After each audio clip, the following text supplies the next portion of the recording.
இருக்கு, ஒரு வாரம் இருக்கு, ஒரு மாசம் இருக்கு. எவ்வளவு ஆன்டிபயோட்டிக்ஸ்க்கு கேட்கலாம். நேச்சுரல் ஆன்டிபயோட்டிக் அமிர்தம் போல சீம்பால் நம்ம கையில இருக்கு. இது நீங்க சாப்பிடும் பொழுது அந்த வைரஸை இது கொல்றது மட்டும் இல்லாம உடம்ப ஸ்ட்ராங் ஆக்கி நம்மளுக்கு இம்யூன் கொடுக்குது. எவ்வளவு தூரத்துக்குன்னா இது ரெகுலரா எடுக்கும் போது கேன்சர் முதலிய நோய்கள் கூட உடம்புல வராதா. இது என்ன பண்ண தெரியுங்களா, மிக முக்கியமான திமிர் பிடிச்சது நம்மளோட சீம்பால். நம்ம உடம்புக்கு பாக்டீரியா வந்துச்சுன்னா அதை பட்னி போட்டு சாவடிக்குமா. Starvation for bacteria.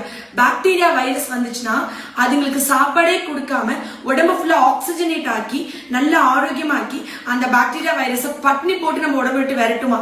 நம்ம பாகிஸ்தான்காரங்களோ இல்ல வெளிநாட்டுல இருந்து தீவிரவாதிகள் நம்ம நாட்டுக்கு வந்தா அவங்க நம்ம ஓட ஓட விரட்டுற மாதிரி நம்ம உடம்புக்குள்ள வர கிருமிகளை ஓட ஓட அடிச்சு விரட்டுமா. இது எவ்வளவு கெத்தா இருக்குல்ல சொல்றதுக்கு. நம்ம சீம்பால் ஆயிரம் வருஷமா நம்ம முன்னோர்கள் நம்ம உணவுல எடுத்துட்டு இருந்த இந்த அமிர்தத்தை நிறைய மறந்துடுறோம். அண்ட் இது கிணத்துலயும்